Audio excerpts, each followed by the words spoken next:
I can't do it. Okay. We'll do it live. Okay. No. We'll do it live. It. Do it live. I'll write it and we'll do it live. Thing sucks. Here we go. It's another edition of the Daily Puck Drop, your daily sports podcast that you just can't get enough of. Welcome in. It's Monday's show.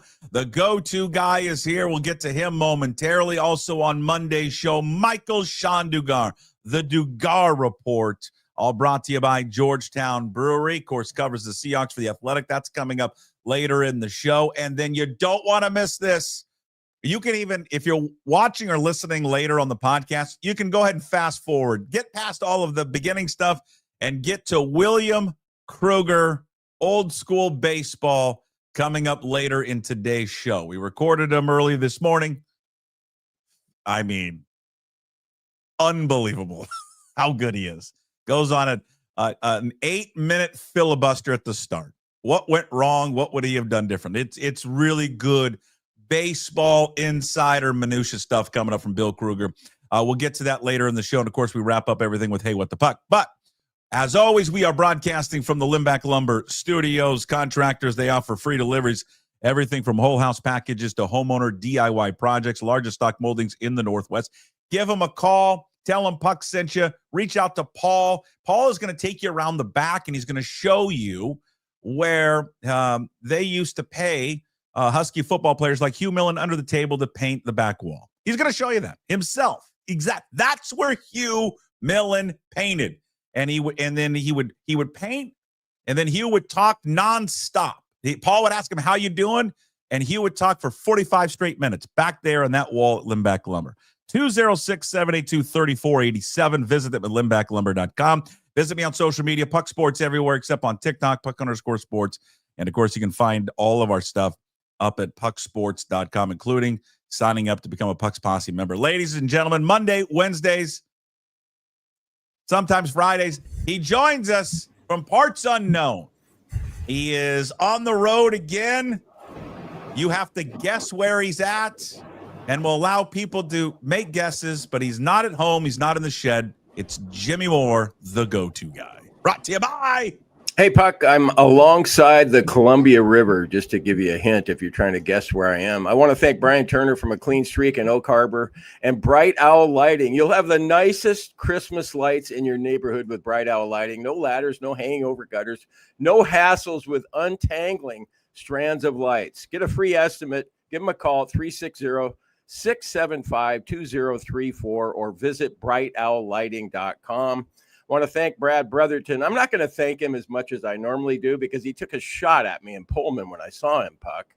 Brad Brotherton took a shot at me because when I said to him, I said, man, I need to, what did I say? I said, you've got a better attitude than I do about Cougar football. And he said, Jim, I always have. I didn't really know what to say after that, but I do appreciate that he's sponsoring my segment here on the pucksports.com. Did you ask podcast. Brad about whether or not somebody else could get maybe a truck for a while? No, we didn't get into that. Thanks a lot. But you know that Brad, he runs Brotherton Cadillac Northwest and Shoreline. You know that. And I think everybody else knows he's got Brotherton Cadillac and Brotherton Buick GMC in Renton. 4th generation family-owned hospitality makes the difference. Visit brothertonauto.com or stop by and see him in person and say, hey, man, why'd you take a shot at Jim like that? Didn't really appreciate that. Hey, Matt Baker, you know Matt Baker. He gives out shots of Fireball. I was taking shots of Fireball at Martin Stadium on Saturday. That was fun with my wife. And I have a family friend who was taking shots of Fireball, and I think she was escorted out of the stadium. I didn't know that it's a new tradition there. Oh, it's been for a while. Oh, has it? I haven't seen it, but yeah, you polish off your Fireball and you fire it, you throw it down. Yeah, that's kind of fun. I like that. It's a good tradition. Yeah, I thought about doing that shirtless thing too, but then I thought, God, nobody wants to see old gray hair on my chest or gray hair on my back. I didn't want to. I saw a 10-year-old kid that if he would have if gone back 39 years ago would have looked just like me with his shirt off, waving it up. No, it was a fun day there, but yeah, Matt Baker, he's a Coug. Yeah. He used to be on the football team. He now runs the Angry Beaver in Greenwood. It's a great bar, your hockey headquarters.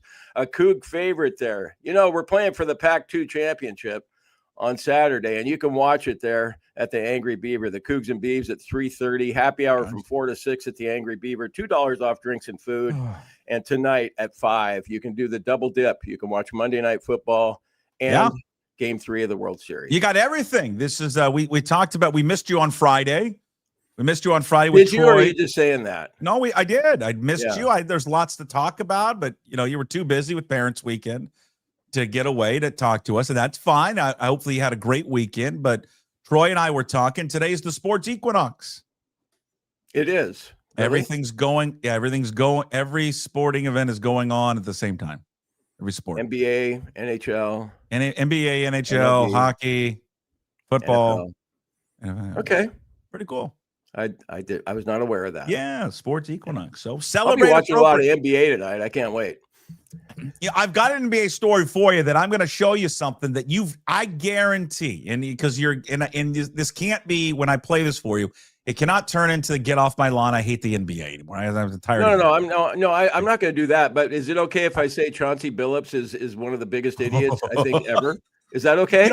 Can we? I have it on my list of rundown of things to get to because now we're in this period, right? Of you're in this transition. Mariner season is over. Although the hangover, we'll get to our rundown hangover. We'll get to the sports betting scandal. The Seahawks didn't play, so they're kind of in the back burner right now. Although they got great news yesterday with the Texans beating the Niners, so they're now above the 49ers and the Seahawks. Everyone's talking. This could be a Super Bowl contending team, so maybe they'll be the thing that's going to pull everybody up. But their fans are still in this Mariners hangover. You flip on social media, and yeah, go ahead. Come on. Just can't get over it. Let them have it. I'm not going to watch the World Series anymore. Just everybody, okay, I get it. It's tough, but I like this version of Softy better than the one when the. I'm not saying Softy. Well, Softy's he's never going to get over anything. That's just him. I mean, that guy is when that's all you have. And I'm not just saying that, but he doesn't. You have kids and a family that takes you distracts you from this stuff. But he's just very passionate. Not saying that he can't get over it. Which was worse? What? Which was worse? His social media videos during the series with, just all red-faced and, you guys got to finish. You got to finish this. You got to do it. You got to finish. Or oh, my God, I'm so upset. And we love Softy, so we can, as he would say, we can rip him. Did you happen to see? The Mariners lost. I'm never going to get over it. My life is ruined. Yeah, your life is ruined. It's a little $400,000 doing a radio show. It's a little dramatic. Job. It's a little lot dramatic. Okay, but whatever. That's how he wants to fan. It's a little dramatic for my liking. But a little. I don't know what's worse for him this week. Is it getting over the Mariners, or is it we have to endure another fucking week of that we're not ranked talk? I don't know what's. Oh God, you know who's the leader of that Jordan Reffitt. Jordan Reffitt and Cam Cleveland. Oh God, Cam Cleveland is like the king of we're not ranked yet talk. Well, let's take shots at our former employer. No, we love working over there. No, we love them. Hey, Castricone does a good job. I heard some of his play-by-play recently, and I think he does a good job. I mean, he's not Rondo, but he does a good job. Well, no, you're not. No one's going to be Rondo. It's too. No, I know. I would hate to follow Bob Rondo. Of course you. Bob Rondo, the best play-by-play guy Seattle's ever seen. I know Calabro's great. Better than Niehaus? I think Rondo is sensational. And I say that as a Coug who doesn't really like the Huskies that much. But Bob Rondo was sensational. Can't go there with you, but hey, that's okay. I can't go there with you, but who's number one to you? Niehaus is number one, but Rondo's not even number two for me. Calabro's two then. Three. He's not even three. Three for me is Pete Gross. Oh, Pete Gross. Pete Gross was touchdown Seahawks. That's the best call ever. Touchdown Seahawks. Yeah. Craig back to Largent in the end zone. Touchdown Seahawks. Yeah. Little known fun fact: I went out with his daughter for 3 years, and then of course you did. Can you imagine dumping me if you had a chance to spend the rest of your life with me? I certainly can imagine it. and she made the right flat choice. out dumped me. And you know what? I deserved it. Okay. Debbie, if you're listening, I deserved it. Okay. Can we pivot? No one cares about you dating his daughter. Well, maybe. I mean, there might be somebody out there going, "Hey, can we get to more important Pete Gross's things daughter like? once upon a time?" Can we get to more important things like? Did you see the speaking of Softy? Did you see the fight that he and Paul Moyer got into on social media? Yeah, what was that all about? What Moyer said, he was telling people to get over it. Yeah, because Moyer is tired of people like Softy being so depressed about the Mariners. He's like, get over it. I love more than these. I take there's Softy's... nothing, but there's nothing more than I love. I love these. I love, you know me. I love these Twitter media fights. God, there's nothing better. Yeah, nothing. I take Softy's side on that one because you're supposed to allow people to grieve however they want to grieve. We know that. I mean, that's grieving. No one died. Come on. I know no one died, and thank God. We should have a special thanks to Aaron Levine too. I mean, we need to thank Aaron. I think this has gone unnoticed by a lot of people, and we need to thank him for not telling us he was going to appear on Jeopardy while the Mariners were still playing, because he didn't want to take away from what was going on with Seattle's baseball team. So really appreciate that, because if he had done that, it would have really spoiled things. I would have thought, oh man, it's Game 7, but shit, when's Aaron going to be on Jeopardy? Fill people in on that story, since this is the Monday show of taking shots at everyone. And now we've put the bullseye on Aaron Levine. What people are watching right now and listening, they have no idea what you're talking about. Well, Aaron took to Twitter to say that he had some big personal news after the Mariners lost Game 7. And this could be anything: family, health related, career related. I thought maybe he was leaving Channel 13 and going somewhere else. But no, it's because he's going to appear on Jeopardy. And he said in his tweet that he didn't want to announce that while the Mariners were still playing postseason baseball against the Blue Jays, because he thought it would have taken away from, what our focus should be on the Mariner baseball team. Well, fortunately he did that, because it really would have. Can you imagine if he had announced that after Game 6? It would have been like, oh my God, I can't wait to see. I wonder what category he'll take. How will he do with the daily double? I would have just been on. How much will he wager? I wouldn't have cared about, Julio or whatever happened with Bizzardo. I would have been thinking, oh shit, man, I hope Aaron, I wonder if he wins. I wonder if he's going to be a 5-time champion. There's a special place in hell that both of us will go in, and I can't wait to find out what it looks like. Well, and then I'm such a dick. I'm a dick, right? I congratulated them on Twitter for, showing, that it was classy of him not to announce that. And I said it as seriously as I could, but people who know me are like going, God, Jim's full of shit. So do you want to serious about that? So should we have fun with Dave? Should we reply at the same time together to him? Who, to Softy? Softy, and be like, hey, get over it, man. We're on Team Moyer. Okay. What do you mean, get over it? What do you mean? What do you mean, pal? He went after hey, boys Moyer. And girls. What do you mean? Moyer's like, hey, it's been 2 days. Get over it. Go Hawks. Softy. Absolute horseshit take from a guy who played in this town. Paul, people will go over this when they're good and damn ready. Maybe close your fat mouth or go away. See, now Fat Softy couldn't say that to Paul Moyer, but now Skinny Softy can say that. Yeah. And Moyer's not fat. I think he lost some weight. Yeah. Who do you got in a Paul Moyer versus Dave Softy Muller fight, if they were to fight? Like Softy almost fought Danny O'Neill at the berm over at VMAC. Who you take? The Danny O'Neill Softy matchup would have been a good one. I don't know how I would have bet on that. No, I would. I know who I would have bet on. I would have bet on Danny, because I've seen Danny mad. And Mad Danny, you don't want any part of. Okay, so Moyer, how much of a favorite is Paul Moyer, ex-safety for the Seahawks, against Dave Softy Muller, who I think was a backup long snapper at Bellevue High School? Yeah, I think Softy's 52. Moyer's probably early 60s. So Softy would have an age advantage. But I think the fact that Moyer used to play in the NFL and Softy was a backup long snapper, I probably would make Moyer a pretty heavy favorite. And I would love to watch that. Wouldn't you? Just see Softy getting peppered by somebody. Well, here's what here's what they should do. Here's what they should do. Why not have a boxing match between the two? One apparently is, is telling Mariner fans to get over it.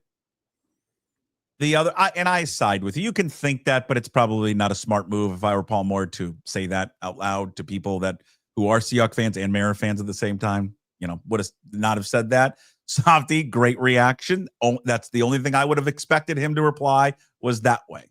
How about get those two in a boxing ring together, raise some money for charity? Okay. How much would you pay to see that fight? I'd probably pay $100 for that. Yeah, I think I would go to $100 to watch that. Yeah, but they can't stop it. It wouldn't last. It wouldn't last one round. It's got to go at least 3 rounds. It wouldn't go 3 rounds. Well, I'm just saying, and they can't stop it. No stopping the fight. Yeah, and then would you want it to be the kind of fight like the old time fights, boxing, where the referee comes in and stops it right away, or the MMA shit that's going on, where you can just pound the hell out of the guy even though he's on the canvas? MMA. Okay. I don't understand that. I watch that stuff sometimes, the highlights, and there's a guy on the canvas and he's clearly out, and yet the other guy's allowed to just we're not quite sure if he's all the way out, so go ahead and hit him again. They do jump in pretty quick, it seems like. All right. No, they don't. I don't know. So are you one of these? Here's the group. Besides the we aren't ranked yet crowd, which is I can put them on a special barge out in the Pacific. The I'm not watching the World Series crowd. I don't give a fuck if you aren't watching it. You don't need to tell me on social media you're not watching the World Series. I don't care. Wait a minute. This day and age we have to live in, we got to tell everyone what we're doing. I'm not watching the World Series. Okay. Do you have to broadcast that to everyone? Just don't watch it. Hey, isn't this kind of rich? First of all, isn't it kind of rich that you and I are ripping the Huskies for saying, why aren't we ranked? Because if we were in the same damn boat, we'd be going, God, the Cougs are getting overlooked. Come on, what do we have to do? We're 6-2. Illinois is a good team. Yeah, and they just clobbered a good team. They're really good at home, the Huskies are. They're not good. Well, Illinois is about as fraudulent of a ranked team that you could have ever found. Okay, who are the Huskies' 2 losses to? Michigan. Who was the other one? Michigan and Ohio State. Okay, those are quality. Yes, losses. I believe they should be ranked. All right? But listen, I'm just tired because last week, 2 weeks ago, they did the whole thing about why aren't we ranked? Fucking Cam Cleland's yelling at Brenna Green, who works down in Portland, like she doesn't know football. And I know that was. I mean, you talk about a bad take. And then they lose by 17. And then they're like, okay, no more ranked talk. And then they win again. Now it's back to why aren't we ranked talk? I'm just having fun with it's a little. See, the good news is though, if the Huskies keep winning, and usually we want them to keep losing, but they don't lose very often. But better bowl game for us. Jed Fish is increasing his likelihood that he might go to Florida. Not go to Florida. Well, he might.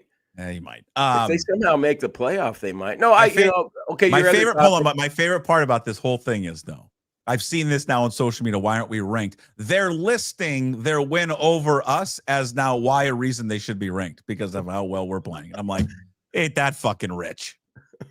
Well, we're kind of a quality team now. Oh, we are kind of a quality team. No problem there. San Diego State has lost 1 game this year. I know, it's unbelievable. In their 6 wins, they've averaged winning by 23 points. And the North Texas is rolling. Washington is obviously, what are they, 5-2, 6-2, whatever their record is? 5-2? 6-2. The Cougs. And you've now done the reverse. How many times, by the way, are you going to write the same fucking column? I was wrong, and now I apologize column. How many times are we going to write the same thing? Well, when you're as wrong as often as I am, well, what am I supposed to do? Just keep insisting that Jimmy Rogers? Well, after that Idaho game, were you excited about Jimmy Rogers being our coach? It was 1 game, and you gave up on the season. I know it was 1 game. You weren't exactly a Jimmy Rogers fan at that time. No, I didn't know. No, go back and listen to it. I didn't say. I said it was a bad start to the season, and it didn't look good. But I wasn't like you were ready to get North Texas. You were ready to get rid of North him. Texas? Not good, but you were ready to get rid of him. Yeah, you were ready to say it was a mistake after 1 game. Well, so what? What do you want me to do? What's wrong with admitting you're wrong? I've never understood, like with sports radio, where guys can't admit they're wrong or admit that they don't know something. All you have to say is, I don't know. Yeah. But or you could have just written the article after the Idaho game just saying, hey, listen, not a good start. Hopefully it gets better. Well, I can't even remember what I wrote after the Idaho game. I think you said you wanted him fired immediately and bring back Paul Wolf. No, I did not. I don't think I did that. No. Greg Witter asked me to write something yesterday. So I was impressed with our performance on Saturday. But you want to talk about the World Series and people. I will get to there in a second. But does Greg Witter like that you just took what you wrote at Coug Fan, that he paid that for you, and then you just reposted the same thing at Jim Moore, the go-to-guy.substack.com? Why would you bring that up? Sometimes I think I'm a bigger dick than you, and then you prove that that's not the case. Yeah, well, hold my beer. Yeah. No, okay. I do the same thing with the News Tribune columns, and what I do is wait a day and then post it there. I'm trying to build my brand, if you don't mind. I'm trying to remain relevant. Yeah, fuck off, okay? God. Actually, I don't care about that relevance. Okay. So I don't care that people aren't watching the World Series. Like, why? I understand that people are upset with the Mariners. I'm upset. I wish they were playing. But here's what I've found out of the whole social media, whole group that says I'm not watching the World Series. It's pretty easy to describe them. They're not baseball fans. They're Mariner fans. And that's fine. There's Mariner fans and then there's baseball fans. Baseball fans are fans of baseball. You'd be like Paul Moyer and take shots at those people? No. But you know what I'm saying, right? Like, there's just a group of people. There's a lot of people that are just all they watch is the Mariners. Like, do you watch other baseball games? But you're a baseball fan. But like, well, I am, I love baseball, so I get up and watch. Me, that MLB Central show is my favorite show. I watch Sunday Night Baseball. So yeah, I watch the World Series. I'm not gonna go. Just can't watch it. Because the Mariners aren't in it. I ran a poll on Twitter, and there were like 500 voters so far, and there were 4 options. Which one? Okay, I'll give you the results here. But the first one was yes, I'm watching because I'm a baseball fan. The other 2 options for yes were yes, I'm rooting for the Blue Jays. Yes, I'm rooting for the Dodgers. And then no, it's just too soon.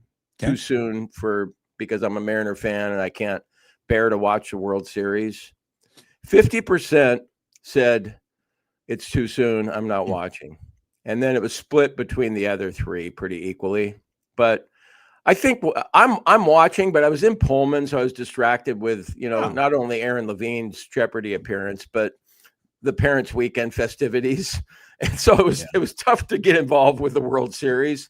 But if I'd been home, and when I do get home tonight, I'll be watching Game 3. And part of that is because I am a baseball fan, and part of it is because I have $20 on the Blue Jays to win the series. So I would tell people that don't want to watch the series is get a gambling account and just throw $20 on the series, and then you'll have interest in watching. Everything. Gambling does solve everything. It gives you rooting interest. And then people be like, I can't believe you're betting on the Blue Jays. Why would you bet on the Blue Jays? They just beat us. Well, I'm betting. I don't know. I'm not going to bet on the Dodgers, who've bought themselves into the World Series by spending more money than any other team. And I'm glad you brought that up. I love this angle to this whole, I'm not watching the World Series. I'm not watching it because the Blue Jays are in it. They beat the Mariners. Okay. I'm not watching it because the Dodgers are buying their way into a championship. Yet it's the same group of people that will yell at Mariners ownership for not spending more money. You can't have it both ways. You can't be like, I'm not rooting for the Dodgers because they're buying a championship, but then get all mad when John Stanton takes out a full-page ad in the back of the Seattle Times and says, well, we're going to do everything we can. And everyone replies, well, spend more money. Well, okay. I would love for the Mariners to spend. Are you fucking kidding me? If the Mariners said we're going to spend $500 million next season and buy a world championship, is anyone here watching and listening and go, I don't know, man. I'm not sure I can do it. I would rather us earn it the right way, and that's by drafting and developing and giving Colt Emerson and Cole Young time to develop. I don't want to buy a championship. I'm not into that. Yeah. Are you guys out of your mind? Yeah. Come on. Well, the other part of it, like my wife says, is that you want the team that beat you to go on to win the championship, because that says something too. No, because I love Canada. This is not an anti-Canada take. Pro-Canada, been pro-Canada since birth. Love Canada.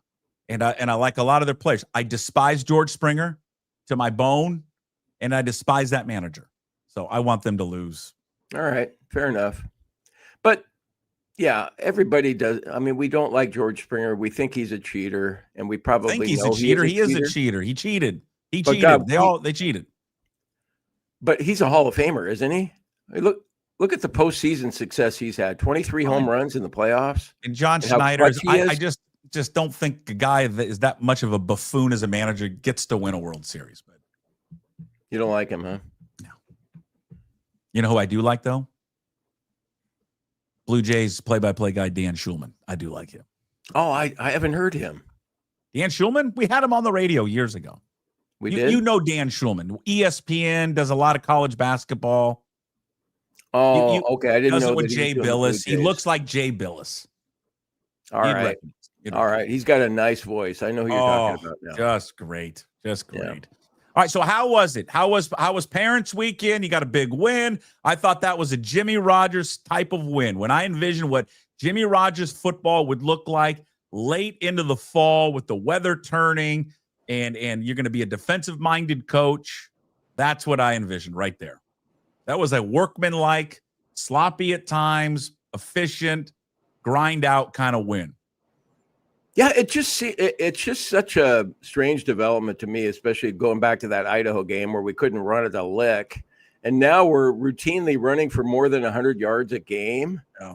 And I know we didn't play all that well offensively in the second half, but we built up enough of a lead that it was an impressive day. I was surprised that Toledo was favored by 1.5 in the game, and I thought, boy, the Vegas guys know there must be a reason for that. Did it flip? Did it flip to Toledo being favored? It flipped Toledo was favored at kickoff.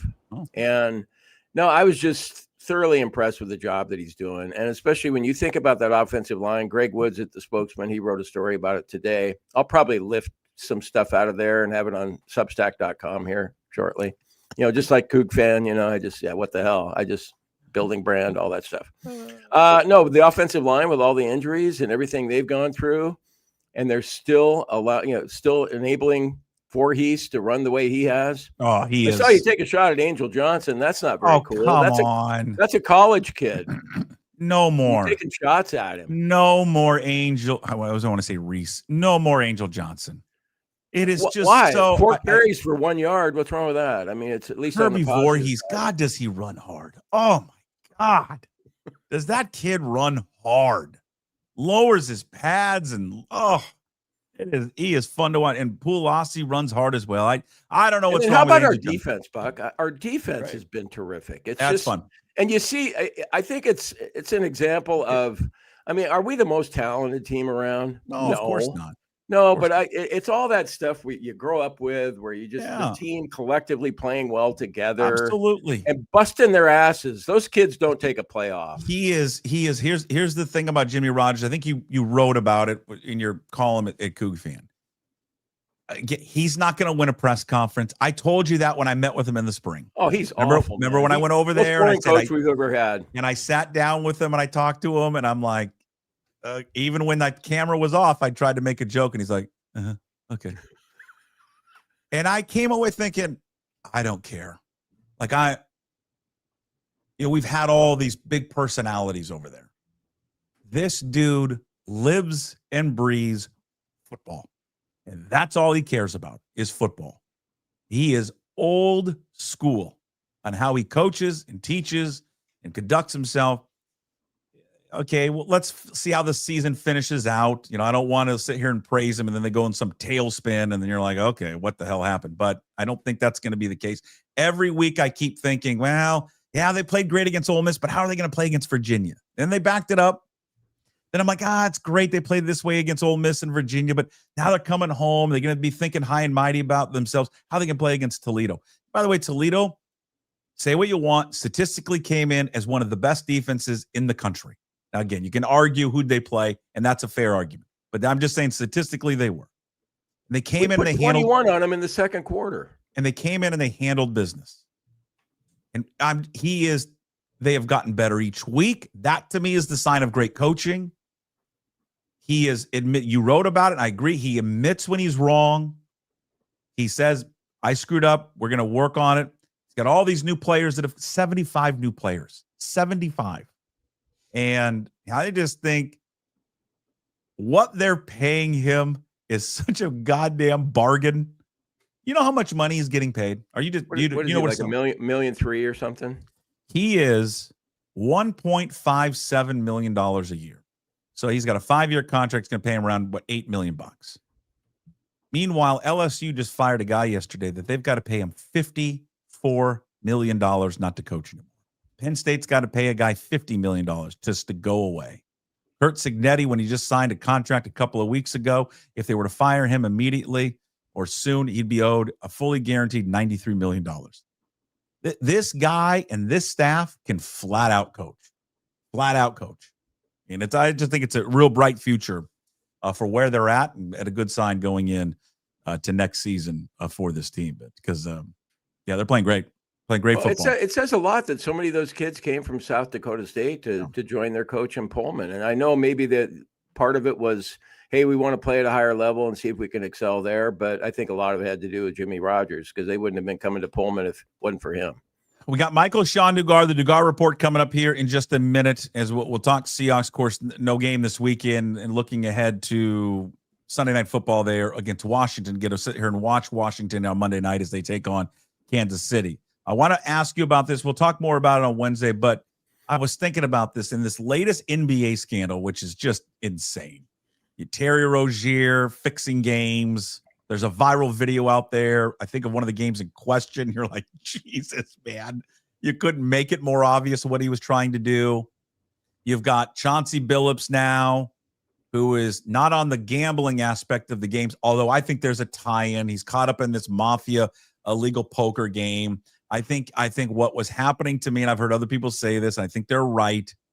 He's got caught up in that poker game because the mafia in gambling had something over him about sports betting. I guarantee it. Really? So I hadn't taken that far. So they made him be the face of these illegal poker games. And if you don't do it, then we're going to expose you for whatever you've been betting on games illegally for years. But I was thinking, and then this weekend I saw a commercial that I've seen several times. And I'm not picking on these two individuals. Maybe I bet you we have somebody I don't know of, but I'm not in Spokane. So maybe there's some commercial with Cougar football players pumping up the Northern Quest. You've got a commercial with Damon Williams and Jonah Coleman doing a commercial for a sports book. And I'm thinking, I know it's legal, but my question would be this. With everything that's going on, is it good? Has it been a good thing that we've legalized it? Well, okay, so Puck, all of this, what happened with Chauncey Billups was a little surprising to me, but the other kid, Rozier. What's happened is it used to be like with point shaving, you could get one player to participate, but you might say basketball. You get one player that's going, okay, I'll intentionally have a shitty game for you so you can bet the under or bet that we're going to lose tonight. Well, now you got all these prop bets that you can make on individual players. And so all you have to do is get to one player, and then you can win a lot easier that way. So we're going to see more and more of this, I think. I mean, it used to just be betting on whether a team was going to win or lose. And now you can bet on whether a guy gets so many points or so many rebounds. Right. And now you can get to that kid. And I think this is just the start of these stories. Probably won't even be that big a deal to us in a year or two because we're going to see more of it. Probably should do away with the prop bets. We'll talk. I was going to save some more time to talk about it, but we got sidetracked with people still crying about the World Series and Jeopardy appearances. This is officially the show of We Are Going to Hell record of Going to Hell. Aaron lost me one time when he criticized me in the press box for everybody should criticize taking shots at Seahawks fans. It's a rite of passage. All right, we'll see you on Wednesday. Thank you. Okay, Puck. Go Cougs. Go Cougs. There he is, Jim Moore, the go-to guy with us Monday, Wednesdays, and Fridays. All brought to you by 3 wonderful sponsors, ladies and gentlemen. We couldn't do without their support. Brotherton Cadillac, thank you, Brad. Also a Clean Streak, thank you, Brian. A Bright Owl Lighting, by the way, as well. Christmas season is right here, right around the corner. brightowllighting.com. You check them out. They will do your Christmas lights for you this holiday season. And big thanks to Matt Baker and the Angry Beaver. All right, we turn our attention now to a little football and Seahawks. Michael-Shawn Dugar from The Athletic, the Dugar Report, presented by Georgetown Brewery. Drink Georgetown Tavern Beer, your new locally brewed domestic-style lager. 4.2% alcohol. Cheap, good, local. Here he is, ladies and gentlemen, the Dugar Report. Michael-Shawn Dugar from The Athletic. Follow him on X at Mike Dugar, Seahawks Man-to-Man podcast, author of The Franchise, story on the Seattle Seahawks. You can get the new book that Mike has published wherever you find your books, and, of course, Amazon, all those great places. Mike, how are you? Did you enjoy your weekend free of at least covering the National Football League? Yeah, it's always fun to just watch some teams I don't get a chance to watch, some guys I liked in the draft, see how they're doing, see if I need to confirm my priors or just admit that I don't know ball. It can go either way when you fall in love with the draft stuff. So that was good, particularly in the AFC, and then teams that typically play in the 1 o'clock window for us. I don't usually get to watch them, right? For obvious reasons. So it was fun. I didn't leave my house all day Sunday, and I'm very proud of that. Okay, what was your takeaway from sitting down and watching football all day Sunday? About the league, overall, about the league state of the play. Yeah, it reinforced, as watching football tends to do, it reinforced my belief that we have to stop viewing like weapons just in the scope of skill players and like guys who catch the ball and touch the ball. Like when you talk about weapons that a quarterback has, I think the number one is his O-line and number two is his play caller. And I think everything else is a very distant third, fourth, fifth, sixth, whatever. When you assess the situation, I was thinking about that watching Caleb Williams in particular. When he got drafted, it was like, oh, look at this situation he's walking in. And it was just a lot of, I think their skill players were really good at the time. It was like he had Rome, DJ Moore, maybe some Keenan Allen, I think some good running backs. And it was like, well, none of you guys mentioned Shane Waldron and nobody mentioned his O-line. And now look at Caleb, right? And I think Titans coach just got fired. So I think about the same thing for Cam Ward. Tell me about his O-line. Tell me about his OC, and I'll tell you how good your rookie QB is going to be. And Cam Ward does not look good. So I think that's I've become more and more on that side of things. Like your best weapons are going to be your O-line and your head and your play caller for your young quarterback. And the Texans also reinforced that as well, man. And every week you watch it and you say, look at the teams with the good O-lines and the good play callers. Those are the teams that are winning. And the ones without that, even if their quarterback is a dynamic talent, they can get their butts kicked every week, and they usually do.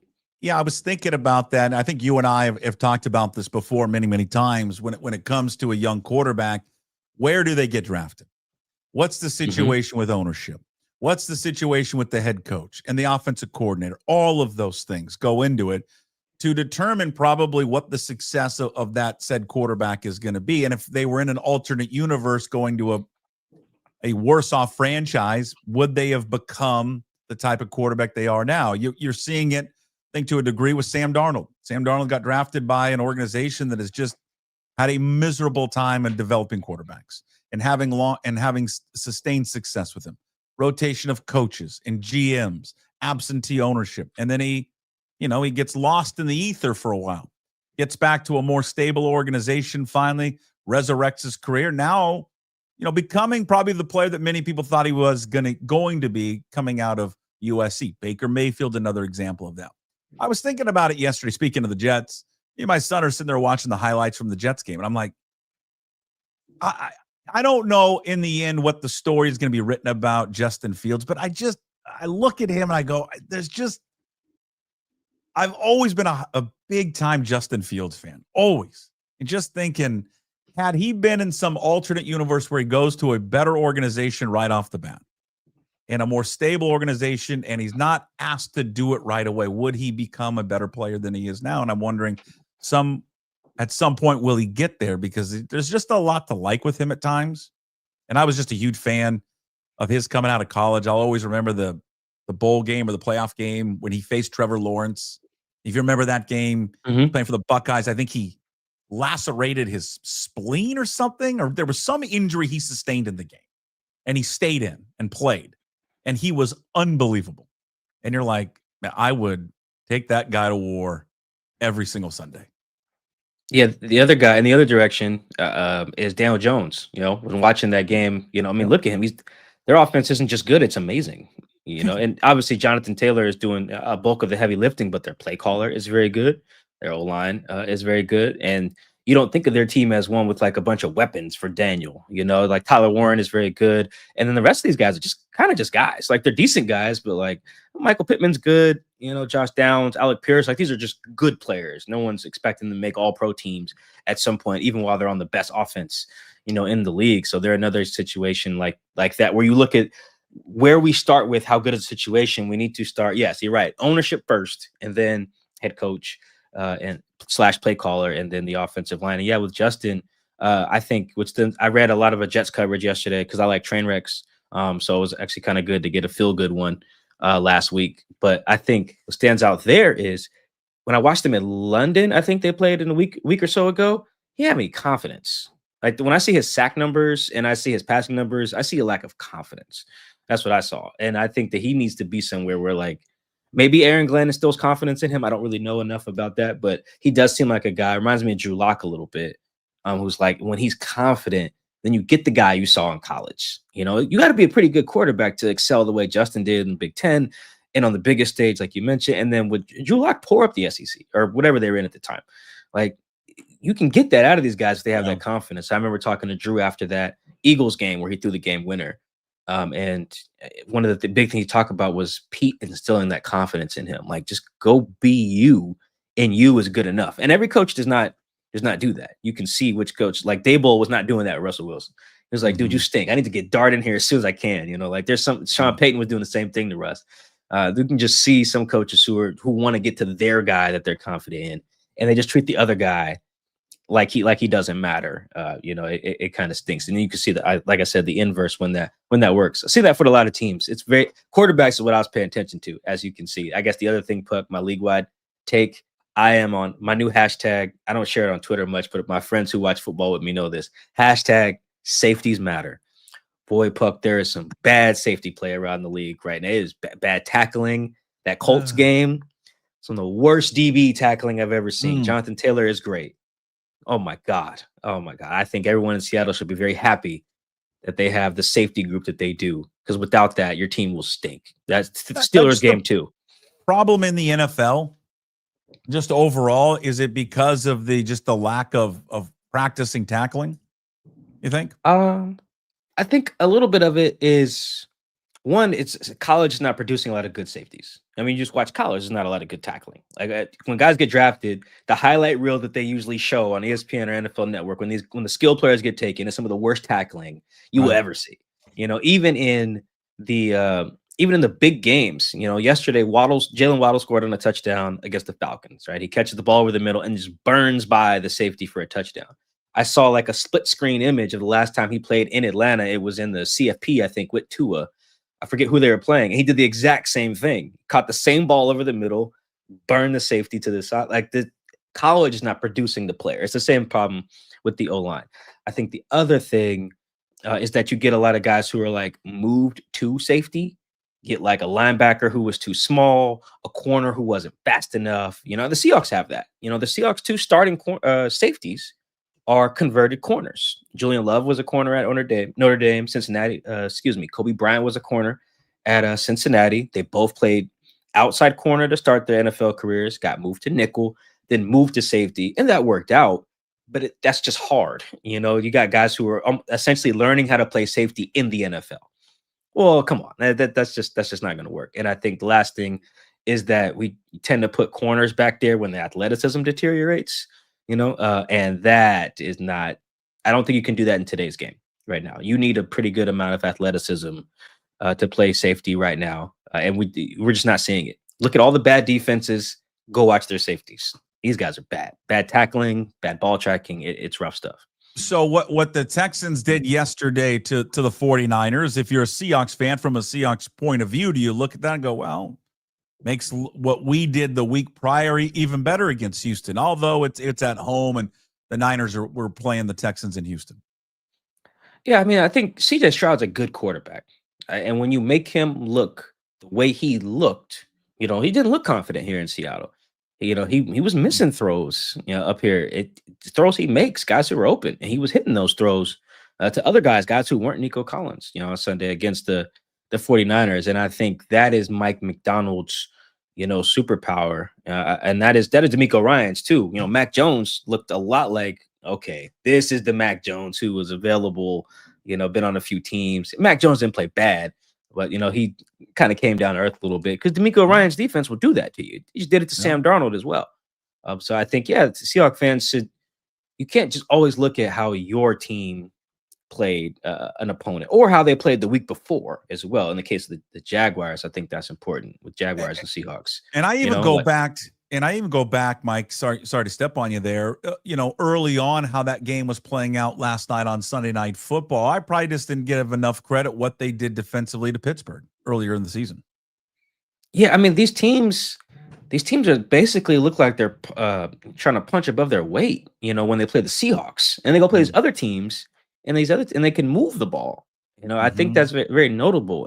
The Texans are having the same effect on teams. The Broncos are having less of an effect on teams are moving the ball, I think, on the Broncos pretty effectively, but their defense is still, very good. But I think the Texans and Seahawks stand out to me in that way because like teams come in with a baseline level of, it's like how they give you a test to test where you are like mentally when you get a new job or something like that. Like, here's your baseline, Teams have a baseline and then Mike McDonald just lowers it.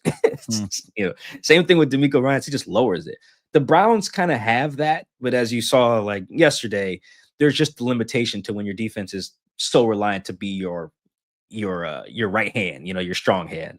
Myles Garrett had 5 sacks, I think, yesterday, and their offense was just a train wreck. So I think the Seahawks fans will be feeling pretty good after watching the teams around the league. There's only so many complete clubs, I think, and the Seahawks are perhaps closer to being one of those complete clubs than people probably realize, even though I think they have some warts. Which you look at some of the warts on these other clubs, it's some bad, inconsistent stuff. I think the Seahawks are relatively consistent. You're going to get a good game from Jax, a decent game from Sam. Your defense is going to play well most nights, 9 times out of 10. A lot of teams can't say that right now. The Rams a little bit ago, it pulled off a trade, and we're going to be a little about a week away. It's next Tuesday. Next Tuesday, the deadline will be the trade deadline. The Rams added to the cornerback room, added DB Roger McCreary in a trade with the Titans. The Titans will receive a 2026 conditional 5th round pick. The Rams will receive a conditional 2026 6th round pick along with McCreary. Excuse me. What does that mean, you think, ultimately? We've talked a lot about Riq Woolen, and I'm curious to where we stand now about a week away from that. One side would be, hey, if he's not going to start, let's move him, especially if we're not going to bring him back next year. And it already appeared he was going to be benched anyways, but then the injuries hit their secondary. The other side, you could argue, why would you trade him? Because you've had injuries in the secondary. Keep him, even though that you may not keep him for next season. You lose him, fine, but he certainly could help you this year. Where do you think this organization stands right now with Riq Woolen? I think that if the offer was like something where John feels like he's getting a steal, John Schneider, that is, would probably move him. But you look at the compensation that teams are like getting right now, or at least what I hear, teams are floating around. Even last year, the compensation wasn't great. You getting guys moved for conditional day 3 swaps and future draft capital, like 2027 stuff. Last year you saw the same thing. I just don't think that it would be worth what you're going to get in return. I don't think you also get a best case scenario where you upgrade it like guard in exchange for Riq. I just don't think that's out there right now. I think there are a lot of teams that need corners. The Rams are one of them. The Ravens are one of them. The Bills need DBs. Like the corner is a very, very highly coveted spot right now. So I'm sure John's phone or whoever's job that is, if phone is blowing up, I just don't see the value there. I don't think we're in this place where like all right, some team gives you a 3rd round pick and you move a 3rd round pick in this draft. I just don't see that, So if the teams are calling you, if the Ravens are calling it like, hey, we'll give you a 2026 6th, if Riq plays at 75% of the snaps, well, come on. Like you said, Puck, even if you don't plan on playing him, you plan on playing, what are they, 5-2? So they plan on playing, 10 more games? And then you want to make a run where you're playing at least like 3 more in January. Your DB room is not going to make that through all the way whole. You're just not. No one's team is, by the way. I just don't think that's worth it. I think you'd have to be blown away to get rid of a guy that good. I think Riq is really good. I think he played really good against the Texans. Like those good reps are in him. That same stuff we were saying about like confidence about quarterbacks probably applies to him as well. So I think that John's phone probably blowing up, but I don't think it's worth it. It would be ill-advised, I think, if John were to ask me. I think he should be a buyer right now, trying to just see what's out there, see if we can get some depth, see if the Browns are willing to punt any of their guards, something like that. I don't know when the next time you're going to talk to Mike McDonald, but today. Oh, you will get him today. Mm-hmm. So do you expect an update on the secondary? Sounds like it was trending in the right direction. Obviously, they've had an extra week here with the bye to get ready for Washington, who will be in action tonight taking on Kansas City. But they should be back to full strength, we imagine, next Sunday night. Yeah, I think practice at like 2 something. We talked to Mike at like 4. Now I don't think he's obligated to give us injury updates because this is like a bonus Monday. In the past, Dave Pearson, their PR guy, was very good at reminding Pete Carroll of that. So he like, hey, I don't have to tell you guys nothing, so I won't. Mike's catching on. Year 2, he's a quick learner. So just don't lie about it like John Harbaugh. Yes. Oh boy, what a mess up there. I know some people who are part of those like hit pieces that kind of came out up there about Baltimore this week too. They left some stuff on the cutting room floor too, boy. But anyway, yeah, Mike is learning. He doesn't have to tell us anything today, so I imagine he will not. But I think as long as there's none of these guys, are riding ATVs during the bye week, they should be coming back at full strength on defense here. I always think about that because Julian Love, he had to be the green dot guy, I believe, for part of the 2022 season. Because the previous green dot guy was Xavier McKinney, and he was either like on ATVs or like a jet ski or something, and came back from the bye week with like a broken wrist or something. I had to look up the details, but I remember that. And he didn't want to talk about it. And usually, Puck, when people don't want to say what happened, they were doing something they shouldn't have been doing. So as long as nobody was doing that over the bye week in Seattle, they should be at full strength. And Puck, I do think at full strength for as many games as they can get that, we're looking at the best defense in the league. I do. Okay. I think Mike McDonald's going to have it humming like that. I think it's very notable the Rams improved their defense today because if there's another defense they should worry about that's outside of the Texans is the Rams. That Rams defense is very serious. Their front is serious, and their DC has them humming too. Okay. There he is, ladies and gentlemen, the Dugar Report. Michael-Shawn Dugar from The Athletic, presented by Georgetown Brewery, makers of Manny's, also Rogers Pilsner and Tavern Beer. Their beer garden and tasting room open daily, 10 a.m. to 8 p.m. Go visit them at georgetownbeer.com. Visit all of Mike's work at theathletic.com. Check out his podcast along with our guy Chris Kidd, Seahawks Man to Man podcast, and check out his book wherever you find your books, The Franchise, story about the Seattle Seahawks, and follow him on social media at Mike Dugar. Thank you, sir. Appreciate it. As always, go Cougs. Here we go. Go Cougs. Back to 500. Let's get bowl eligible, baby. All right, let's go. Thanks, Mike. See ya. There he is, Michael-Shawn Dugar from The Athletic. If you don't have an Athletic subscription, go get one today to get the very latest on the Seahawks from one of the best. Michael-Shawn Dugar is with us every single Monday. Well, bittersweet. This is our final visit, officially, weekly, with Bill Krueger, host of the Old School Baseball podcast. You can follow him on social media at @oldschool_MLB. One of my truly favorite guests that we have on every single week. I hope every one of you have appreciated him being on once a week. You're not always going to agree with Bill. The one thing I truly respect and love about him, he's passionate about the sport. He's opinionated about it. And he has just great thought process of his opinions on the sport that he truly loves. And so it's been awesome to have him on every single week. We go a little long today. We sit down early in the morning because he's got a real job to do. And we chopped it up, talked a lot of baseball, a lot about what happened in Game 7, what happened, and he makes a great point, especially early on. The decision in Game 7 in that 7th inning, those wheels were set in motion games prior. We also get into what's going to happen in this offseason, what he would do, the use of starting pitching, not just for the Mariners, but all of baseball. One final visit officially with the one and only Bill Krueger, Old School Baseball, here on Puck Sports and the Daily Puck Drop.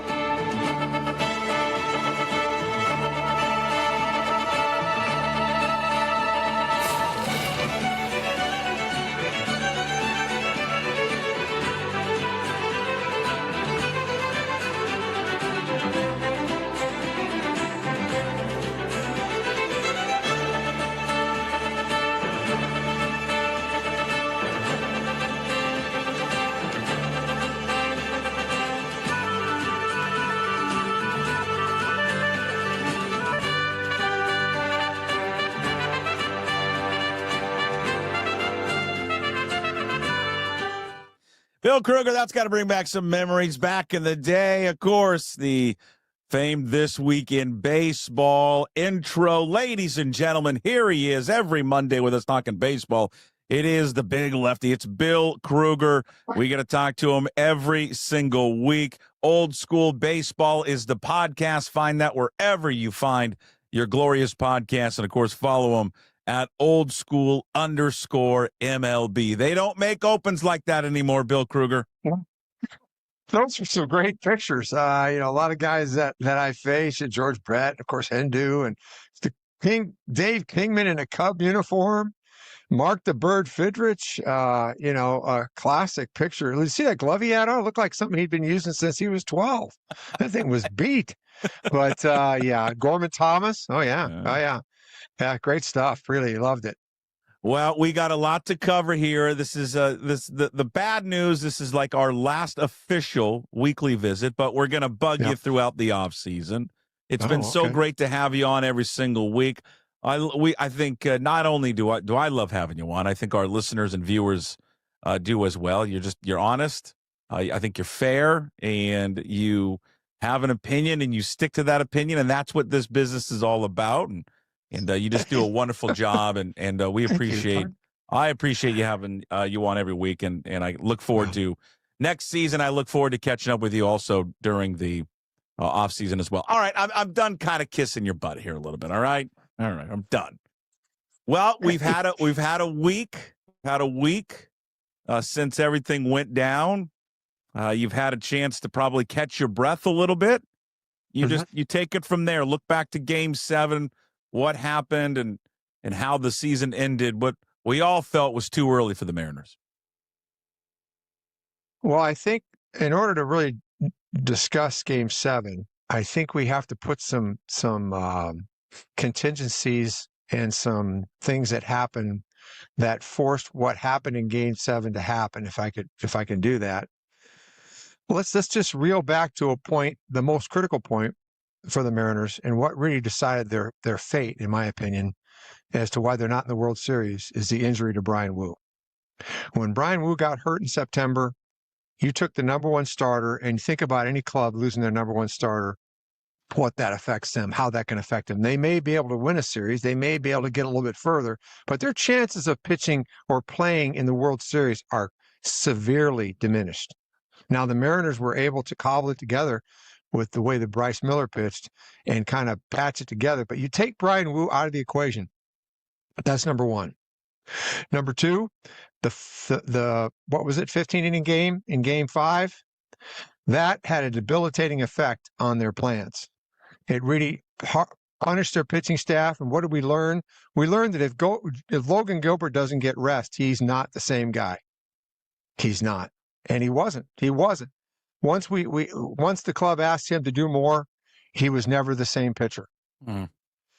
Number three, as we watch this thing play out in real time, the idea that change is always good, or to do things just for the simple fact of change, the way baseball thinks, can be punishing over time. The Mariners punished themselves by using high leverage pitchers in low leverage situations. And what happened? It eventually caught up with them in Game 7 because Bizzardo had been pitched like he was a 90s pitcher, like he was one of us back in the day and 10-man staff, showing up to clean everything up and doing a brilliant job, to Matt Brash not being available to face the critical hitters in that particular inning that we are going to discuss. Those things you have to take into account. The last thing, and maybe it's something we discuss in real time, is if you watched Andres Munoz pitch, particularly the second half of the year, and really all season long, the Mariners dodged him with runners on base. They really wanted him to start with a clean inning. That was baked into their minds because he'd really struggled. He'd really struggled. They avoided him in the ghost inning. They'd pitch him in the 9th just because they didn't want to pitch him in the 10th in a lot of those situations. They'd rather throw caution to the wind and hope maybe they can close it in the 9th in a tie game because they didn't like him with a guy on second. He really struggled with runners on base. He really struggled coming in the middle of innings. And I think that also played a critical role in where the decision fell in that inning. So I think you have to take all those things into account. If you're going to ask me in my no-pressure seat, my lounge chair in my house seat as I watch the game, what I was thinking, what I would have done is I'm riding the big horse. I'm dancing with the girl that brung you. I'm staying with Brian Wu. There you go. If there's nothing wrong with Brian Wu, he's my guy. He's the best pitcher I have in the most critical moment. And I know that I don't like Munoz in the middle of an inning. And I don't have Brash because I burned him. So to me, that's where it really fell. I think what happens is that there's so much that's baked into the game in today's baseball. So much discussion, so much strategizing, so much let's paint the scenarios. Let's get everything as built as possible as we can before the game starts. And then decisions are all made collectively. And I think when contingencies come up, that's where if you've leaned really hard on the collective and suddenly you're left with a contingency, sometimes the game moves fast and you have to make a decision that maybe you didn't give it quite enough thought. Because going to Bizzardo one more time, and look, he could have came in and he could have given up a hit and 2 runs score. And guess what? In the big picture, if I'm the Mariners, I'm still saying we're fine because we'll play a 3-3 game with the Blue Jays. They got nothing in the bullpen. Well, we have enough time for someone to hit one in the alley or hit one out of the ballpark. We'll win. But the worst possible thing happened. He gave up a homer. So these are things that that's my perspective on it. If you're asking me where I'd have gone, it would have been Brian Wu. I'm painting the picture of why Dan Wilson was left with what he was left with. He had no Brash. Brash is your guy. Brash is your guy in the middle of an inning to come in and throw that Jeff Nelson Nintendo slider and get you out of those big right-handed horses. He's the guy. And he didn't have them. And I have to wonder, again, high leverage pitching of Brash and Bizzardo and Spire early in series, 4th inning, 3rd inning, 5th inning. And eventually what happens, that catches up with you. You got to let the starter run or you got to find somebody else because what happened? They were toast at the end. And so that leads perfectly. First of all, that was wonderful. That breakdown was beautiful. Which leads me then to my follow-up is this, and we've discussed this all year long. Well, you have brought this up all year long. So I want to give you full credit for this, that this idea in this day and age of baseball, and it's not everyone because we see the Dodgers do this differently, of not pushing their starters. And the one thing that we always leaned on with this organization was what? Wait till they get into the postseason with their stable of starters and pitchers and what they're going to be able to do. Yet they get in there and they're not willing to push these guys. They're not willing to squeeze extra innings out of them to where they turn their attention to their bullpen so early. Now, in some instances, I understand why they pull a guy out. If the guy doesn't have it, he doesn't have it. But George Kirby didn't look like he didn't have it in Game 7, Bill. He looked like he was pitching fine. And I just wonder, before we even get to the decision of Bizzardo, Munoz, and all of that, do you leave Wu in? Do you think they're kicking themselves for not writing out one of their starters in George Kirby? I just think that they had a plan in place for Brian Wu, that he was going to save him in the middle of games, and he did the first time. It worked brilliantly. We were head scratching when they went and took Bryce Miller out in that previous one that they won. That was game 5, and went and bridged it, and then went to Wu, and that's against my philosophy, against my thinking, but that's just what they had already planned. It's like, you're sketching the game out. You can't let the game come to you anymore. The manager used to let the game come to you. Now, that doesn't mean the manager hasn't thought about it. He hasn't thought about all the different scenarios that will pop up in a game. But the idea that your best pitcher is your starter gets thrown out the window because they're so convinced that there's a better matchup to be had. That change for the sake of change is good, and I'm probably oversimplifying it. There's matchups that they like, certainly, and they feel that they've trained their starting pitchers a certain way now, Jace, where they're asking them to be 5-inning pitchers. They're asking them to exhaust their arsenal. We watched Tarek Skubal not show up when the Detroit Tigers really needed him because he was exhausted. Unbelievable. Unbelievable that he wouldn't. Listen, I'm sure he feels good about his season, and he had a great season. He's an incredible pitcher, and he competes like heck. But when you blow the bat out of somebody's hands at 101 miles an hour and the inning ends, that was Raleigh, right? And then you can't show up the next inning, I'm sorry. What a colossal mistake that was. That's colossal. That beats the pants off of anything that actually happened in the series against the Blue Jays. I think that's how colossal that is. So I think you're right. George Kirby's fine with me. Yeah. Yeah, let me just interrupt for a second. And how fragile this is. Like, we're talking about a team that was 8 outs away from not getting to the World Series. Had Detroit, made the right decision, A.J. Hinch and Tarek Skubal, of not taking him out, right, in that there's not even an ALCS because of how well he was pitching. I agree with you. I'm glad you brought that up. I know we've talked about it before.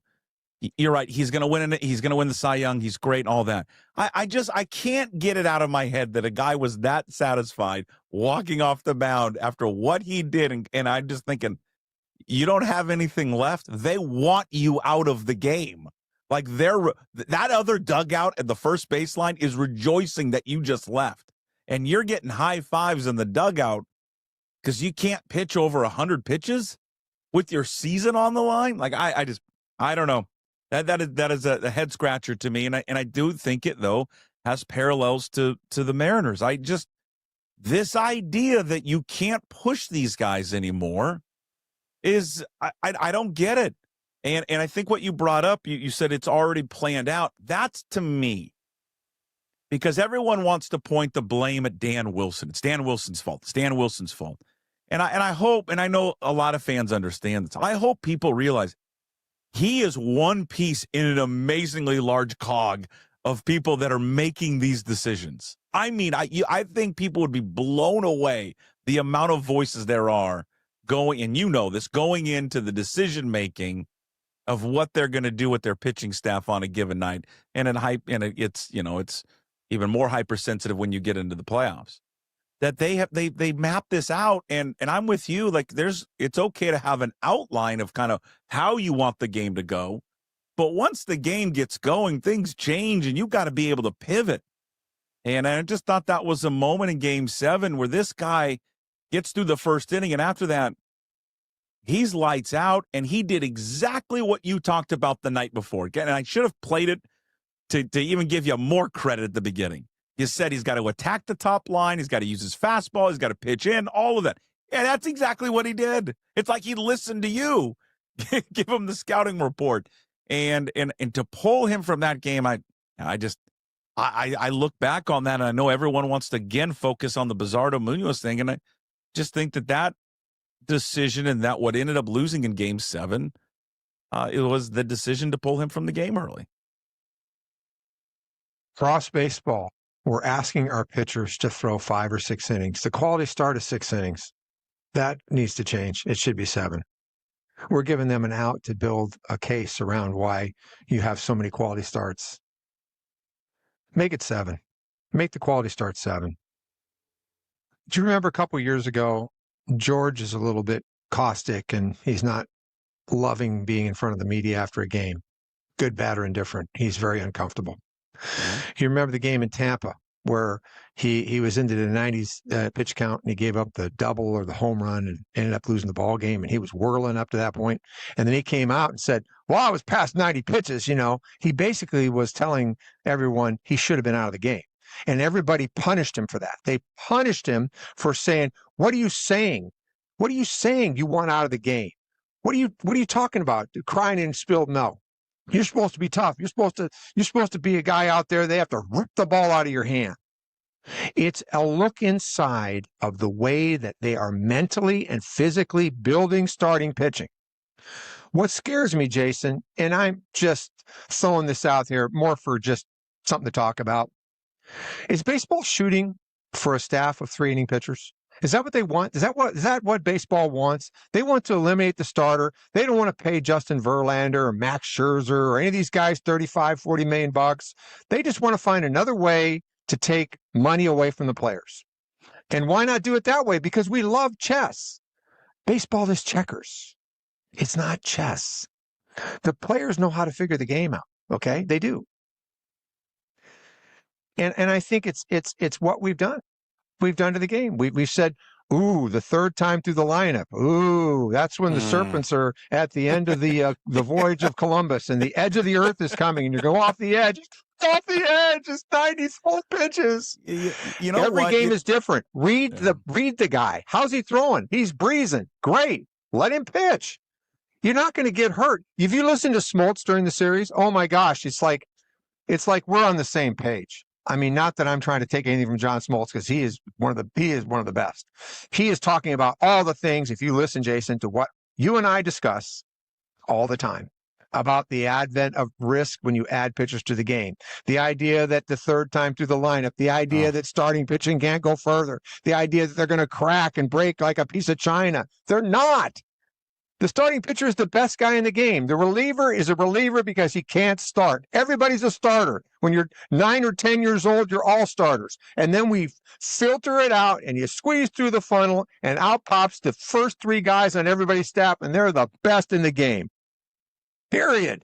And you're pulling the plug on these people because you want to play chess. I disagree. I watch the game. I let the guy tell me what to do. I let him see. Yeah. I give him rope. And you know what? If I subtract pitchers from the game, if I'd have subtracted a pitcher from the game for a series, what might have the Mariners had at the end? More in their arsenal, right? Where's Brash? Of course. Well, you just shorten it up, right? Because at that moment, if he goes another inning, and that's all we're asking. I mean, that's the thing. We're not even talking 7. We're just talking one more inning out of him. Then you go to Woo, and then you've got Munoz for 2. And then if that was the plan, you're okay, fine. But I just, it is amazing to me that this organization has built itself around pitching. And all I thought about in Game 7 was they didn't trust a guy that they value so much to go out there and do it again. And I just, They're not alone. They're not alone. This is a collective way that we're playing the game. They're not alone. And credit be due. I mean, there were some things that really worked out. Their Game 5 where they slipped Woo in the middle of the game, and that just turned out to be a brilliant play. I mean, I still wonder, if Woo looked as good as he did, why couldn't he start? But I mean, they already had guys they wanted to start, and they kind of felt like the middle of the game was a place where they could win the game. But there's just so much of that, like, figure it out before it happens, right? Yeah. I just figure out who my best guys are, and I roll them out there. Well, that's how I play. It's so funny. You brought it up, and I know this has been around forever, and I know it's been around baseball forever. But it does just seem, it feels to me, I maybe you agree or maybe you disagree. This whole stat about facing a group a third time through, Like I know that's been around since I played, back in, the backfields in Renton. I get that. But boy, does it really sure seem like in the last 5 years, like that's all that anyone cares about anymore. Oh my God, we got to get them out before the third time through. Why? If they're all haven't done anything in the first two at-bats, why is there a rush to get them out the third time? Yeah, I could tell you that from my own experience, and probably have a bit of a fuzzy memory, but my struggles were always in the early part of the game, establishing my pitches, establishing both sides of the plate, getting good feel for my curveball. I was more vulnerable the first 3 innings, and if I get it rolling and I'm into the 5th, 6th, and 7th inning, and I don't know if the stats will bear me out, but I can tell you from the way I felt about it, the way mentally, the way I think I performed when I was given the chance, I pitched better. Because command is more important than stuff. Command is more important than stuff. But they're going to tell you that stuff's more important than command because they just want you out there throwing at the top line, spin it as hard as you can, and go from there. I'll tell you, I don't know if we're going to talk about it, but this kid Yamamoto that pitched the other night, and I've watched him pitch a couple times. What a great template. He's perfect guy for Bryce Miller to watch. Oh, Bryce Miller should watch him because he's got a controllable split that he throws. He can throw for strikes. If you watch Yamamoto, what does he do? He's got 97. He throws down and dots the fastball down. Mm-hmm. And then he uses his split like a sinker. That's his sinker. 92. It's a split, but it's like a sinker. He uses it for movement. And then he's got the 12-6 curveball with a lot taken off. Good spin and a lot slower. Our guys are too fast with their breaking balls. They don't get enough depth. Kirby and Miller, they both could be great. They both could look at that and learn. Get a breaking ball. Get your hand turned. Get the ball to spin down. And think about your split as a sinker. That way you keep your four-seamer. You can attack the top of the zone. Use the split as your get me a ground ball, get me movement, get me through an even count. It's not like we're all going to be like Yamamoto, but I think that was a real interesting guy for those guys to watch. I think he's a brilliant pitcher. Mm. All right, I want you to put your GM Bill Krueger is now joining pucksports.com. Okay? With my open checkbook. That's right. What are you doing this offseason? Run through the checklist of things. Okay, number one is sign Josh Naylor. And I don't know the rules, and maybe you can fill me in. My understanding is that when the World Series ends, the Mariners have 2 weeks to negotiate exclusively with Josh Naylor.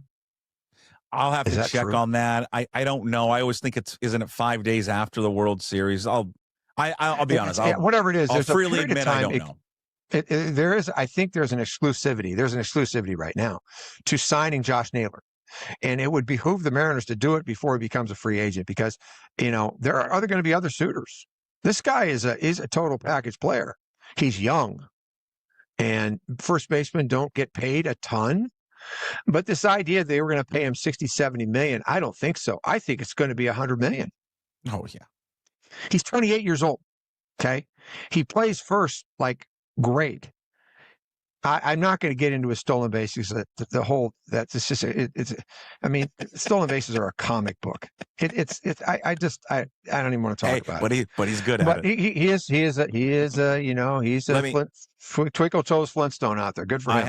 I have an answer for you. They have an exclusive negotiation window with him for a 5-day period following the World Series. I would say get it done. Okay. Whatever it takes. To a point. Obviously they have a budget and they have to think about that. They have no answer at first base. He's a perfect complement to this team.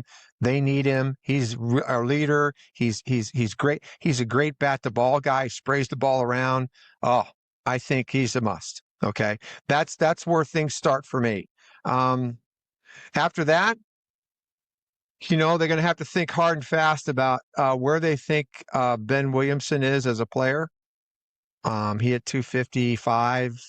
He had decent on base numbers. He plays third base like nobody's business. He can really play. And is he going to be?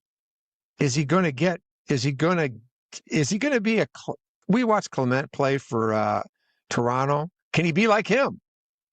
He just sprays the ball around and hit the ball out of the ballpark, and Williamson's a better defender because Suarez He's an extravagance, in my opinion. I mean, he didn't have a great stretch. He came up with a big homer, won him a game. He's a great person. He's got a lot of really great attributes he brings to the table.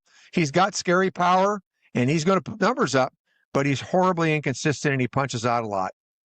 And for a club that's got a lot of miss in it, I'm not so sure that he's the guy you want to keep because they got some miss. If they had a lot of hit and they didn't have a lot of miss, then maybe he fits in there, or they didn't have a lot of slug on their team. So I think he's going to walk. I don't know where Colt Emerson is in the world, but I don't think he's going to be here this year. I think he's going to be your next shortstop. I'm just wildly guessing. I think Cole Young is going to play second base. I think Polanco is going to be offered a deal. I would probably offer Polanco a deal to be the DH. Some kind of deal, 1 year and an option, friendly. You know, he's proven. I mean, from both sides of the plate, he's sneaky good, and he had a heck of a season. Now we start looking at the outfield. You know who's in center, and you know, I think the thing you have to think about too is that shortstop, center field, catcher. The Mariners are really good, and lots of depth in starting pitching. I mean, this club is in great shape.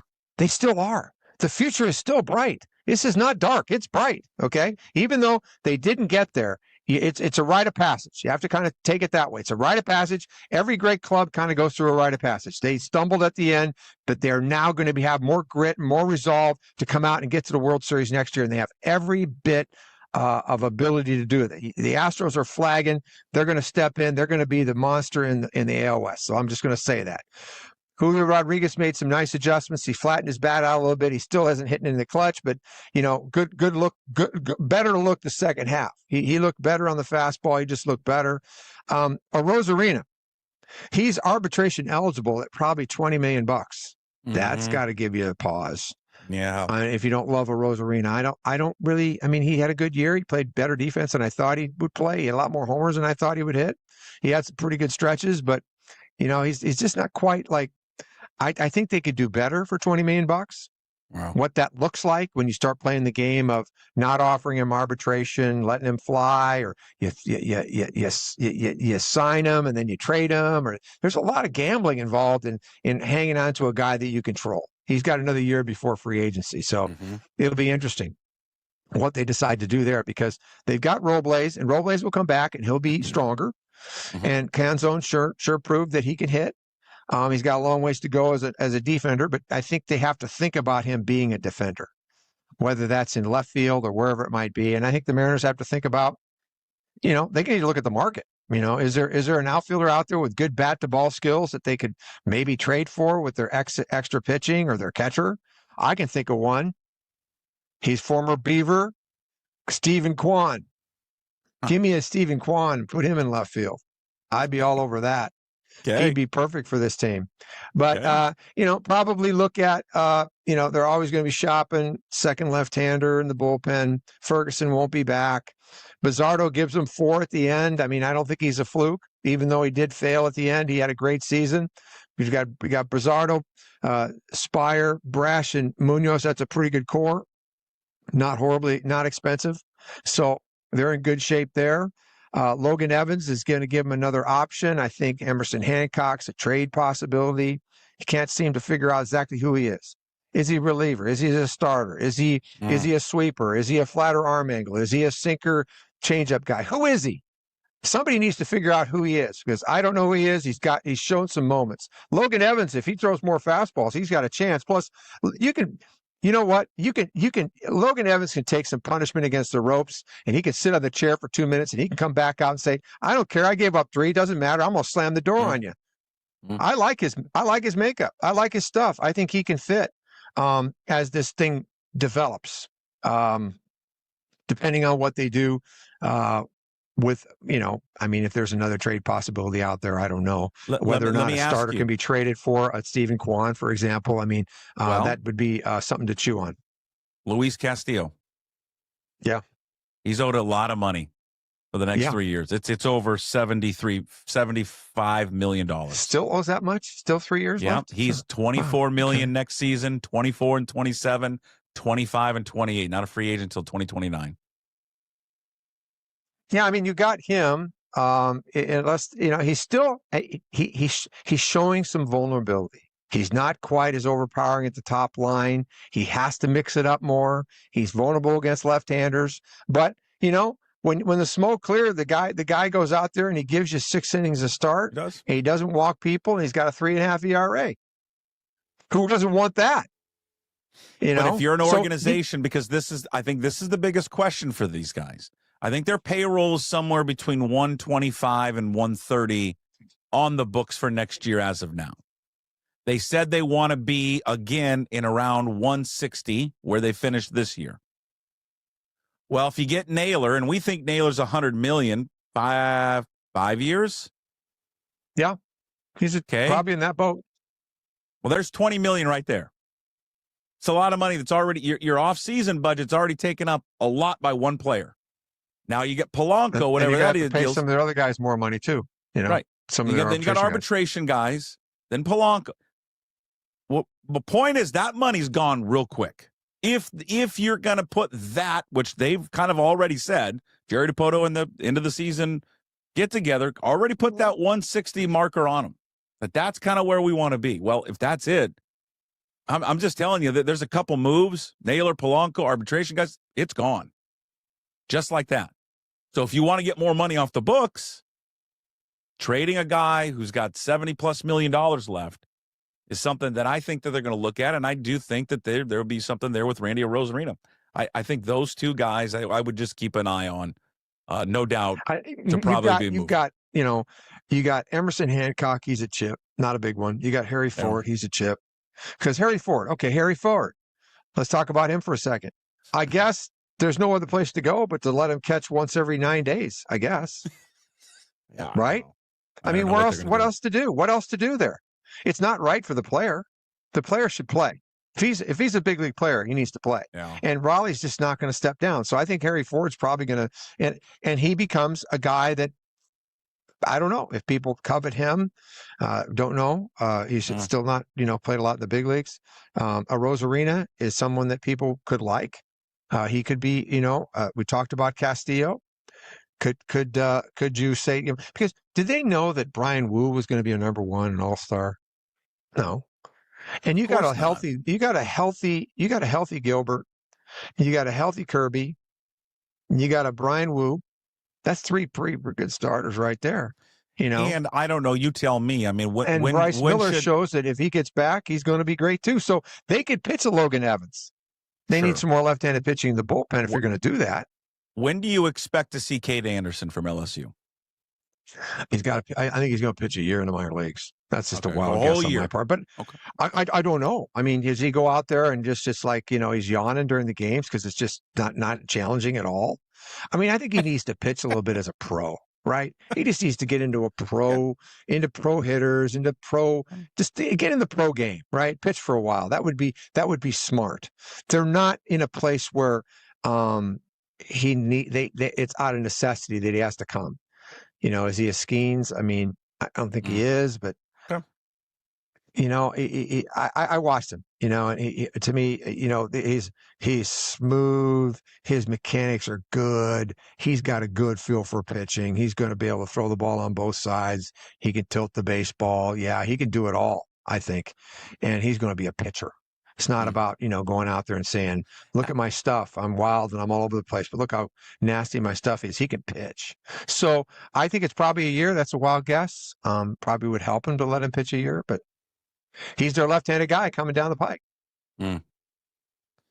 Well, do you trust this group? Do you trust this ownership to be aggressive this offseason? Did they see enough from this year to convince all of them how close they are and what is left and what is needed to get them over the finish line? Well, they're not going to take a lot of monetary risk. That's clear. That doesn't, but they've built such a good team. They have a good team. Okay.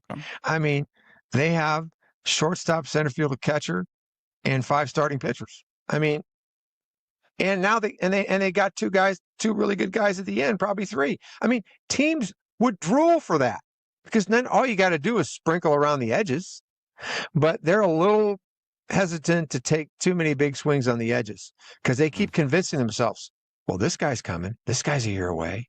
This guy's a year away, and sometimes they are just going to have a guy like that. I mean, not all those prospects are going to be stars.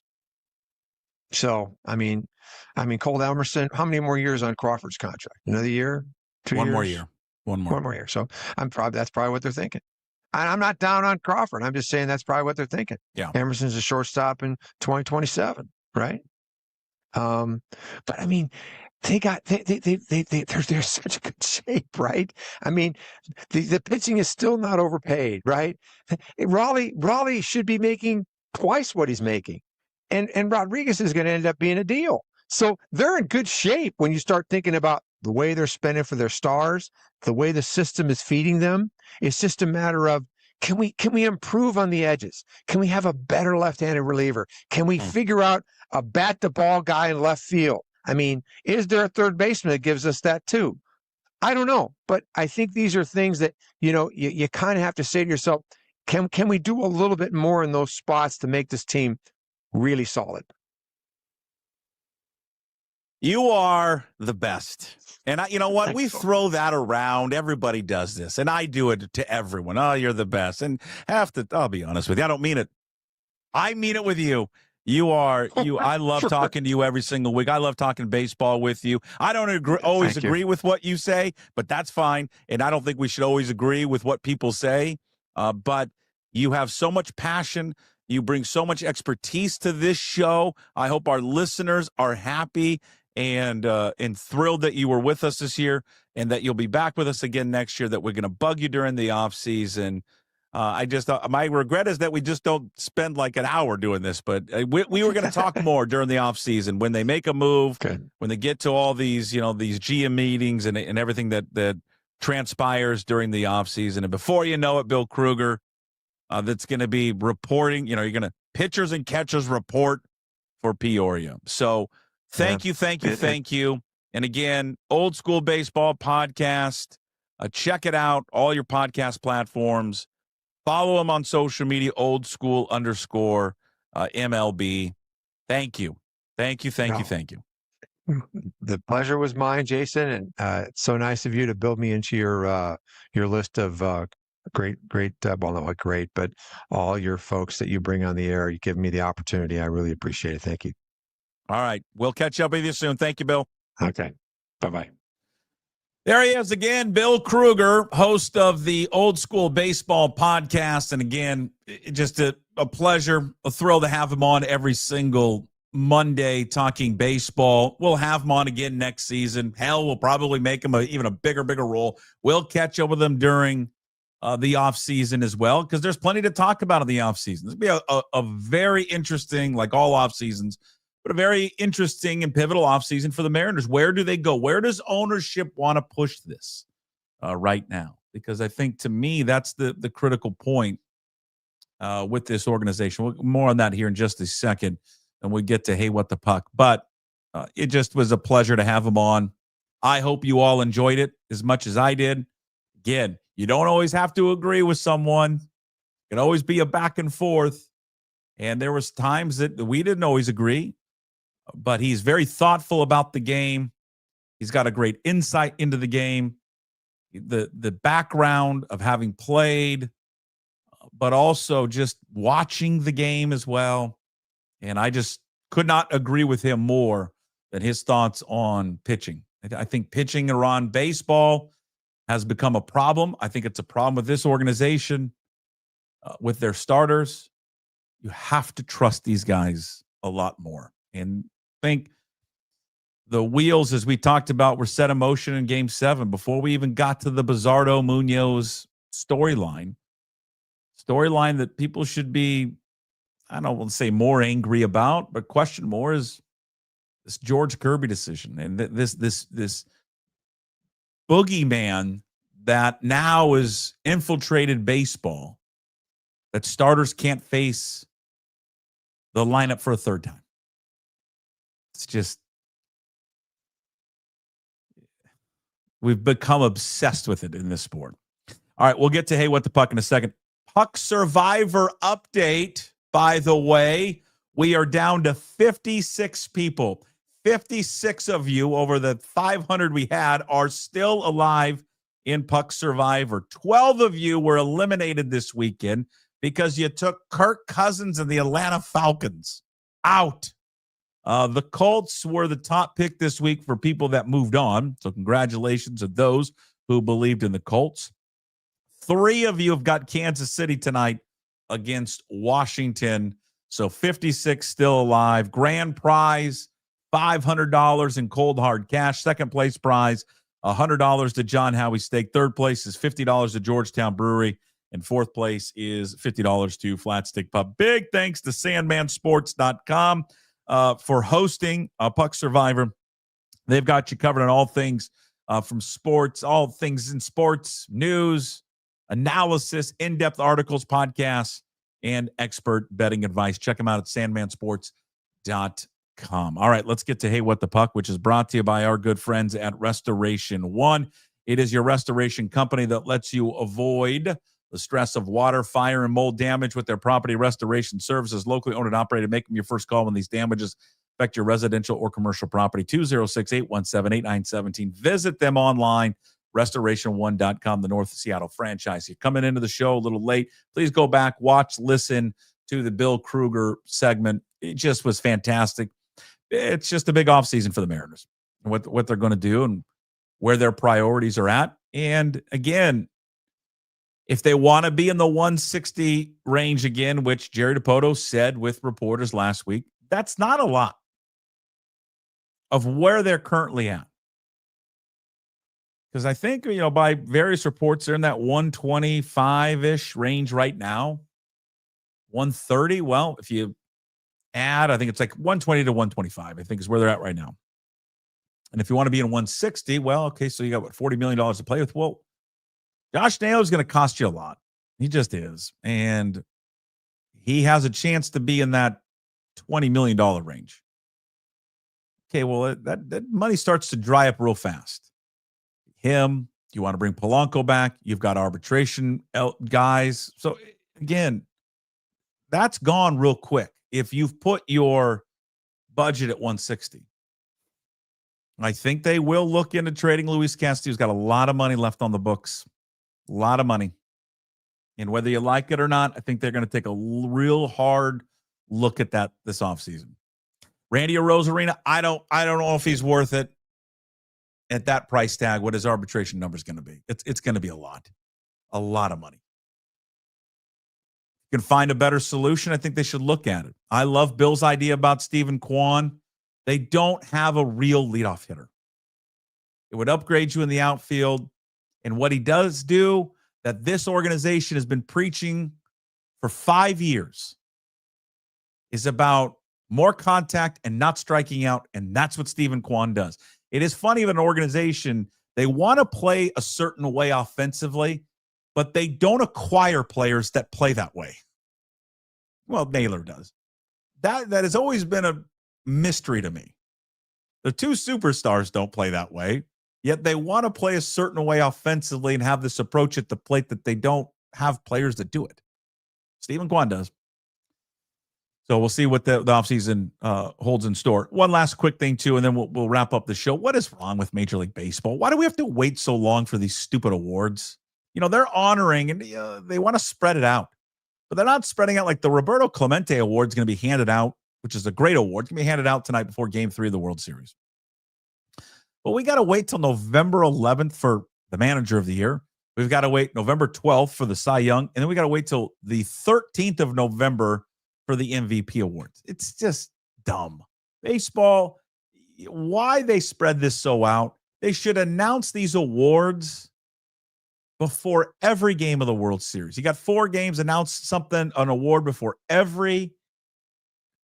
first pitch for every one of these games. You have the attention of the entire world right now watching your sport.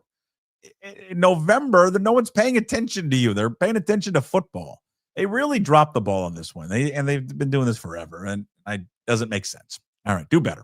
All right, that's Hey, What the Puck, brought to you by Restoration One in North Seattle. It's your restoration company that lets you avoid the stress of water, fire, and mold damage. They're going to take care of you. If you had any damage this past weekend, it was windy, it was raining. I know many of you probably still out without power, I think, still. It was crazy. Played a football game in that Saturday night in Monroe. Good Lord. Give them a call. They're going to take care of you at Restoration One, 206-817-8917. Visit them at restoration1.com, the North Seattle franchise. We will spend this week of kind of our normal show where we're going to finish up our other baseball guest, Jim Duquette.